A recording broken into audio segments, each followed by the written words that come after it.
Good morning. I am the least cute thing that's been up here all day. I apologize. That was great. Give them another hand. Good job, guys. That was amazing.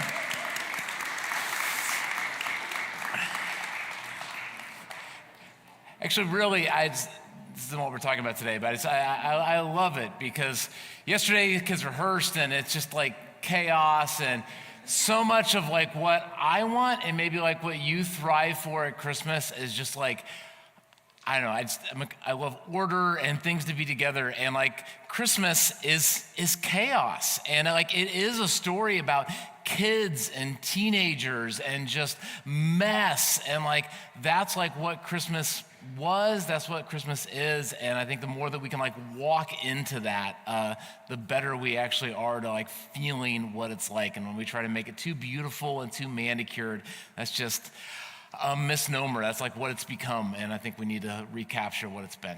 So we have been going through the gospel according to Luke for over a year now, and after a year's worth of hard work, we are almost a third of the way through. Good job, everybody. We are in Luke chapter 9, and one of the big questions that Luke regularly addresses is this idea of who is Jesus. Is Jesus just like a good guy? Is Jesus like a good leader? Is he like someone that we should like, a mentor that we should follow? Or in fact, is Jesus something way bigger? And a couple weeks ago, we talked about that Jesus was having a discussion with his disciples, and in that discussion, he really like narrowed this down, and he looked at them, he's like, okay, but you guys, like you have been following me the closest. You've been watching everything I've been doing, everything I've been saying. Who do you say that I am? And they replied, we think you are the Messiah, you are the King. And that's a big deal, to be the Messiah, to be the King. But even then, and even now, there's different definitions of like what kind of Messiah would Jesus be? What kind of Messiah was Jesus? Because different people had different hopes. People had different expectations of when God would finally send this Messiah, when he would send this King, what he would be like. Some people were expecting that when the Messiah he would come like a warrior, and he would take on all of the enemies and he would crush them, and that's what they were hoping, expecting the Messiah to be. Other people, they thought the Messiah was going to come and just kind of like let it rain. Just like when the Messiah came, was going to bring about this like era of prosperity and wealth, and that's what they were expecting, hoping that the Messiah would be.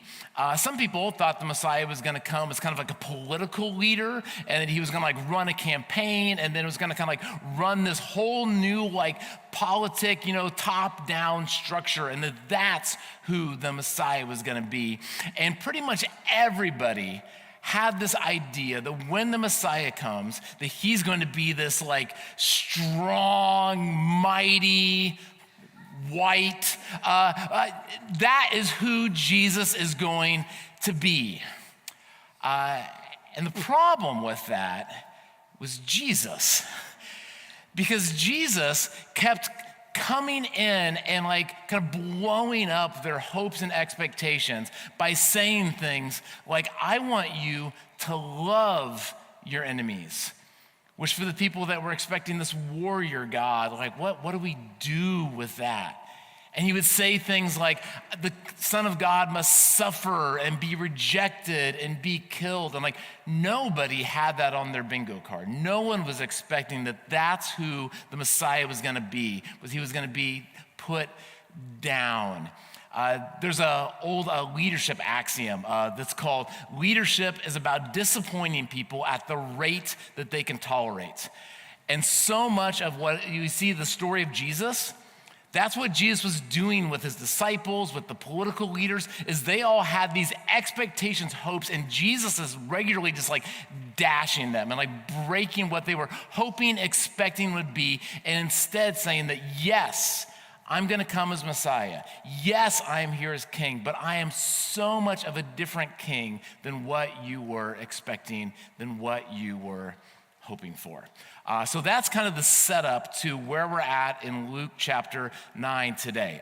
So where we left off last week, Jesus had just first, Jesus was up on a mountain with a couple of his disciples where he showed them in a very clear way that he was in fact not just a guy, but that he was God. And so they already kind of have that whole idea of like, oh my gosh, this person we're following is like the creator of the universe. That's a something.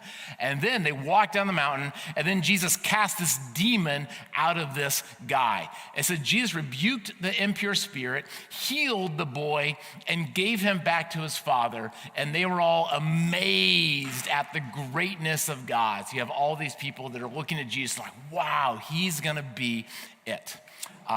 Now, we have pretty amazing group of people in this room each week, and you may or may not know, we have like some amazing marketing people in this room right now. And so Corey, John, Kevin, we have some pretty amazing, who like really could put together like a pretty great ad campaign.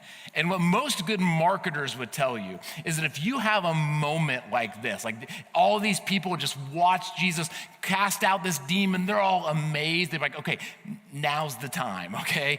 We're gonna get photos of this, we're gonna do a reel, and we're gonna like publicize the heck out of this because we gotta leverage this success into like even greater influence. We need to strike while the iron's hot. We need to not miss this moment. Let's ride the momentum. And you kind of see the disciples like wheels turning of like, okay, like he's been kind of laying low, but like I think he's gonna become that mighty warrior political leader that I hoped he was gonna be, and now maybe is that moment. It says, while everyone was marveling at that, at all that Jesus did, Jesus said to his disciples, okay, I see your wheels turning here. I want you to listen carefully to what I'm about to tell you. All right, are you listening? The Son of Man is going to be delivered into the hands of men. I've told you this a couple times now. You keep not hearing it, so listen carefully. I'm going to let myself be rejected. I'm going to turn myself over. I am going to let myself lose. Where this is going is this whole thing is going to be crushed and defeated, and I'm going to let it happen. And the disciples are listening to this, but apparently they don't understand. And maybe for some of us, it's hard for us to understand because we were taught, maybe we were caught, this idea of that like Jesus is going to be this defeater of enemies. He's going to be this like prosperity and give me all my money and do all my, we've had this thought of like, here's what God is going to be. And it's so hard for us to accept who Jesus actually is because we've been given this kind of false idea, this like false Messiah, this false gospel of who Jesus is. And because it's hard. It's like this tension that keeps coming up of we want greatness to be this, and Jesus keeps defining it as something very different. And in this case, the disciples once again miss it. It just kind of like goes right over their head. It says, but they did not understand what this meant. It was hidden from them, and they did not grasp it, and they were afraid to ask him about it. This is a story about a time when the disciples, at least 3 different times, are hearing these words from Jesus, and it is not clicking. They are not understanding, and we get to really see how much they are actually missing it. And this is potentially really good news for some of us, because it feels like sometimes I just don't get it. I feel like I'm not really understanding this idea of what Jesus is. Then you are not alone. You are in the company of the disciples who followed Jesus, and they had such a hard time putting aside their own hopes and expectations and embracing this better news of who God actually is. And we get to see first how much they didn't understand and how much they were missing this whole thing. It says, an argument started among the disciples as to which of them would be the greatest. So anyone have any idea what Jesus is talking about as far as I'm gonna let myself be delivered? I don't know, I don't understand. But let's figure this out instead. Who's most important here? Who's gonna be most in charge? Because I don't really understand that whole I'm gonna be defeated thing. I still think at some point, Jesus is gonna be this great, he's gonna take charge, and at that point, he's gonna set up this kingdom. I wanna know who's gonna be like next in line, and then who's gonna be next, like, which of us is gonna be the most important? Because we think in this terms of this power dynamic of that level of greatness. But Jesus is always trying to like flip it over. And instead of having this like top down, that's what power looks like, that indeed it's about going low and serving. And that is what greatness actually looks like. And so Jesus, you gotta love the graciousness of Jesus in this, because they're completely missing the point. We oftentimes miss the point. And Jesus doesn't like go off at them. He doesn't yell at them. He tries another way to say, I want you guys to understand what the kingdom's like. So here's this next little like way of helping them understand.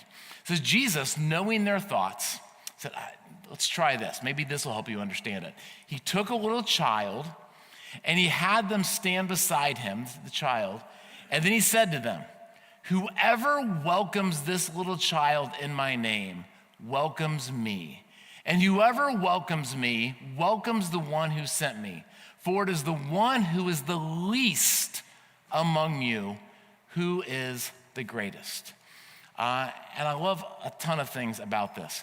One of the things that I love about this is that Jesus does embrace what a lot of us want, which is he embraces the idea of greatness. We've talked before, Jesus embraces the idea of like what it means to have a blessed life, what it means to have a flourishing life. Jesus does want you to have a great Christmas. Jesus wants you to have a great family. Jesus wants you to have a great, blessed, flourishing life. Jesus is all about that. But Jesus' definition of what a great life looks like, Jesus' definition of what great finances looks like, Jesus' definition of what a great city looks like, of what a great church looks like, might be very different than our version of it. Definitely it's different than the American version of what great is.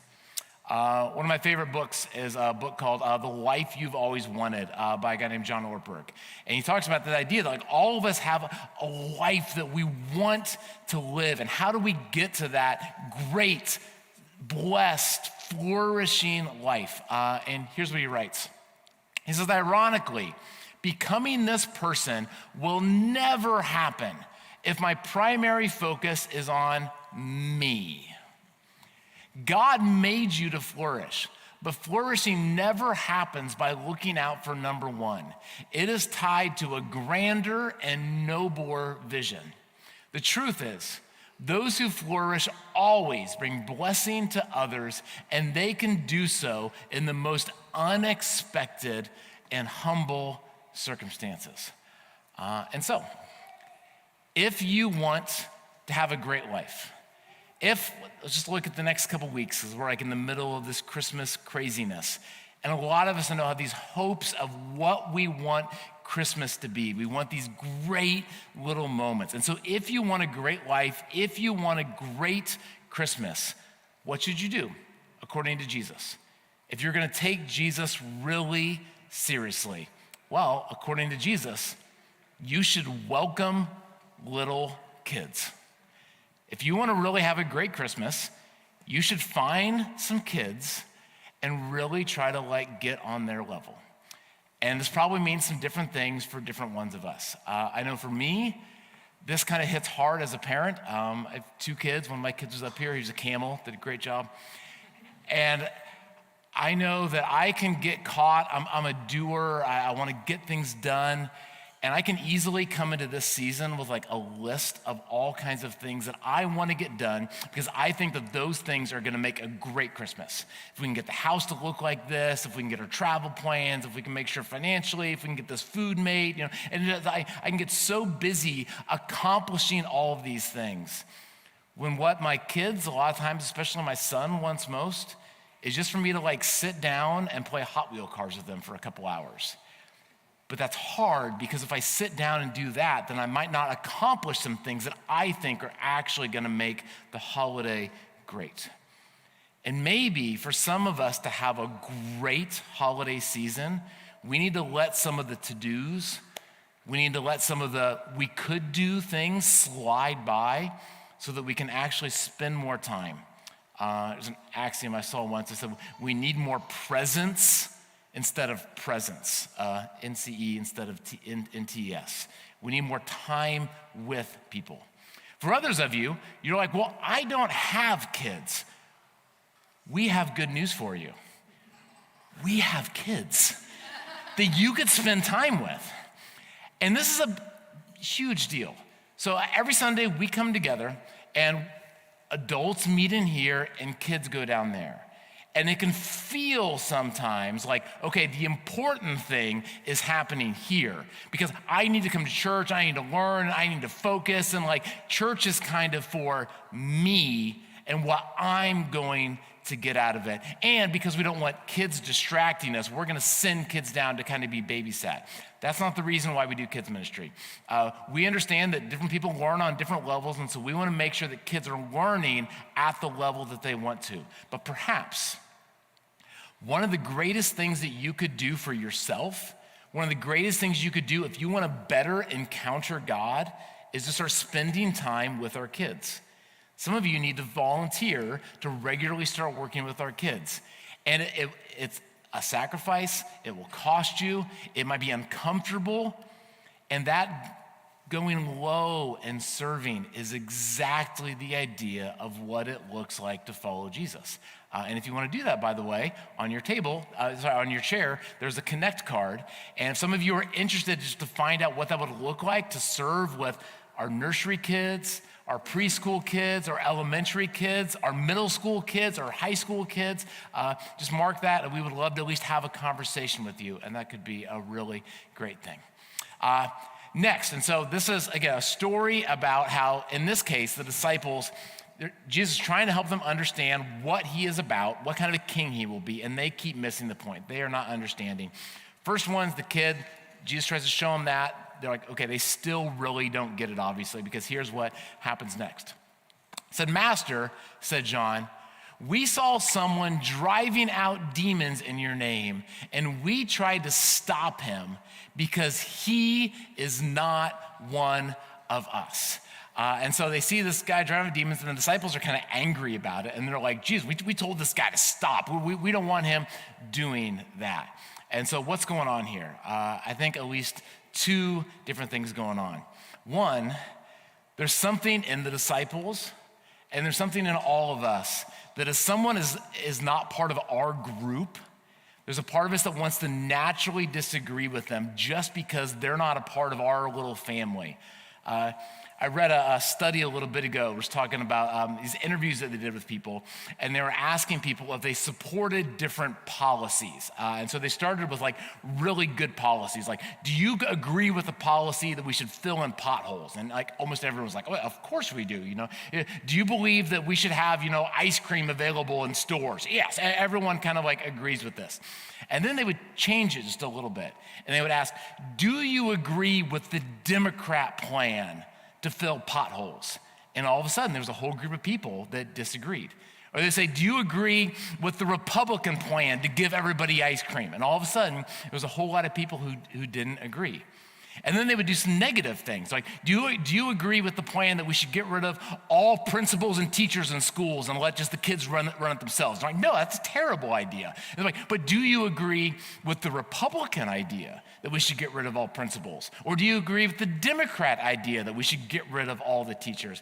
And people would all of a sudden either super agree or disagree just because it's their plan. And I don't like their plan, or I really agree because it is their plan. And some of us very much have that temperament. Politics is huge, obviously. A lot of us, certain political group could get up and they could say almost anything, and we would agree or disagree just because it's that political group. And others of us, it's way more personal. We'll go to Christmas, and we just disagree with our sister all the time just because our sister says it. We just give them no ability to do anything right. Or that uncle or that aunt. We have just decided they are wrong, they are the failure, and we are gonna I told them to stop because you're not a part of the little group that I have decided is the right group. And one of the things that Jesus constantly is doing as king is trying to break all those silos and try to say, we're gonna get rid of all of those divisions. The other thing that I think is going on here is I think that this kind of hit a nerve for these disciples. So if you remember in the story we talked about last week, the disciples had Jesus had come down a mountain, and there was this father who wanted this demon-possessed boy to be able to be cured. And when I asked the disciples, and so when the father asked the disciples to drive out the demon, the disciples were not able to do it. What we theorized last week is it might have even been that the disciples didn't even really want to do it. They just were too busy, too distracted. They didn't even really want to help. And now all of a sudden, they see this guy who's not a part of their group, and he is driving out demons. There's this guy who's not a part of the group who is succeeding where they feel like they have lost. Here's a way to say it, is that they are seeing someone who is winning in the very place where you feel like you're losing. And this is a big deal for some of us at Christmas too, because Christmas is stressful and busy, and we set all these expectations for ourselves. And some of us can get kind of a little resentful at other people sometimes when we feel like that they are winning in the place where we feel like we're losing. We get on social media and we're watching these people, and they're sitting around their perfectly decorated house, and they're all in matching pajamas, and they're taking pictures of their food, and it's beautiful. And there's a part of you that's like, I hate you. Wait, I got all my Christmas shopping done by Thanksgiving. Oh, well, good for you. Yeah, and they're sitting there with their loved ones, and their kids actually called. They're actually with a significant other on the holidays. And there's this part where because I feel like I'm not doing well in that area, I want to hold it against you because you are. And Jesus wants to open up a different kind of kingdom. What he says to them is that do not stop him, Jesus said, for whoever is not against you is for you. They're not against you. They're just doing their thing. And so instead of you having these negative thoughts about them, what would it look like for you to be for? What would it like for you to celebrate them? What would it be like for you to thank goodness that your family came over. Thank goodness that your house looks so great. Thank goodness that you were able to find margin this holiday season. And even though I'm gonna find a way to celebrate what you are doing. Last one in this kind of list of different stories here. Because for some of us, as we think about this, okay, I get that. There's people, they didn't do anything against me, and somehow I have a resentment against them. And I get that. That's not cool. I should be over that. But there's some people in my life who I think actually are against me. There's some people, go through Christmas, boss, coworkers, people in my family, political figures, and it feels like that they are actually working against me right now. And so what do I do with them? And here's the last little story here. It says, as the time approached for him to be taken up to heaven, Jesus resolutely set out for Jerusalem. And he sent messengers on ahead who went into a Samaritan village to get things ready for him. But the people there did not welcome him because he was heading for Jerusalem. So Jesus sent these messengers to this area called Samaria, and they're hey, can we stay here tonight? Can we stay in your house? Can we have food? And the people were like, no, we don't want you here. And probably what's going on here is this is like a racial thing, is Jews and Samaritans didn't really get along. They were different races, and the Samaritans didn't like the Jews didn't like the Samaritans. And so now there's this group of Jewish people coming through that are on their way to Jerusalem, and they're like, no, you can't stay with us. We don't want your Jewish cooties here. What do you do when like people are like having like racist attacks against you? Like, it's pretty serious. This is when the disciples, James and John, saw this. They asked, Lord, do you want us to call fire down from heaven to destroy them? Anyone have anybody that they are tempted to want to call down fire from heaven to destroy this holiday season? And some of us, if we're honest, we want that out of God, don't we? We want that out of a Messiah. Like, where's the Messiah that's gonna go and get the gun and go like, let's get these people? But Jesus turned and rebuked them. And he and his disciples took to another village. Because once again, they just were not understanding. They were not grasping what Jesus was all about. But good news for them and good news for us. This is only Luke chapter 9, and Jesus was not going to stop trying to teach them and teach us, help us to understand, help them to understand who Jesus really is, what kind of a Messiah he was actually going to be. We skipped over it. It says in that paragraph, it says, at that time, as the time approached for him to be taken up to heaven, Jesus resolutely set out for Jerusalem. This is a turning point in our journey through Luke. So far, we've kind of been setting up who Jesus was. He was born, beginning of his ministry, trying to figure out who he is. But for now, from this part of Luke chapter 9 all the way until Luke 22, Jesus is going to be on a journey to Jerusalem. And he is determined, I am going to allow myself to be turned over. I'm going to be rejected. I'm going to be killed. That is the kind of Messiah I'm going to be, and I'm going to show you what it looks like. So keep following, keep watching, keep listening, because that is the kind of Messiah I'm going to be. And I love that about who Jesus is. In a second, we're going to sing a Christmas song, as we do during the season. And this is becoming one of my favorite Christmas songs, top 2 probably of Christmas songs. It's the song, O Holy Night. And one of the verses I love in this song is it says, truly he taught us to love one another. Because a lot of us need to be taught.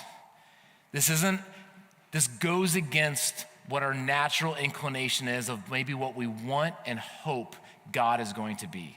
This might be against what you were taught or what you were caught about who Jesus is. And by the way, for some of us, that's really good news. That's part of like our struggle for some of us with Christianity is like we were taught this like political, this very warrior, this like health and wealth, money, and we're like, I just don't know. And so good news, that's not who Jesus is. But it's also to follow Jesus into this servant-hearted, bottom-up, I'm going to love other people. Truly, he taught us to love one another. His law is love, and his gospel is peace. It's hard for us to embrace a gospel of truly loving other people, of having peace with other people, of embracing what that looks like when it means forgiving, when it means celebrating people when it means not calling down fire on other people. What does that look like for us to do? Chains shall he break, for the slave is our brother, and in his name all oppression shall cease. So band, you guys can go ahead and come up, and as we sing, my hope is that you just get this vision once again. This is who Jesus is. The biggest question you will ever have to wrestle in with life is not, is there a Jesus, but this Jesus, who is he like? And will I make the decision to believe in that Jesus and to follow? So look at these words and let the Spirit of God come into you as we sing. Let me pray, and then I'll ask you to stand as we sing this song. Jesus,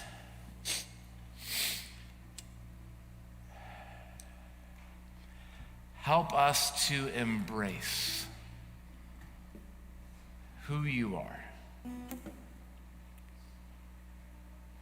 Help us to embrace following you as we love the kids around us and lower ourselves, engage in activities that feel like this is not accomplishing what we need to get accomplished right now, but maybe it's exactly what we need to do. To break down walls that are causing these divisions, and there's that group and my group, and I don't like you just because you're in that group, or vice versa. As some of us are coming in with these hurts and pains, and because of the hurt that we feel, we're feeling this like bitterness and jealousy against other people because it feels like that they're winning where we are so much hurting right now. Heal us and help us to have the audacity to, even while we're still walking through that pain, to celebrate other people. And in times where we want to lash out and we want to lose our temper and we want to, with our words or with our bodies, make kind of fire rain down on the people that we don't like. Help us to instead embrace a vision of peace and of love. Truly, you have taught us to love one another. Help us as we understand who you are and as we walk that journey of loving each other and loving ourselves. And we pray, amen. Let's stand, let's sing this together.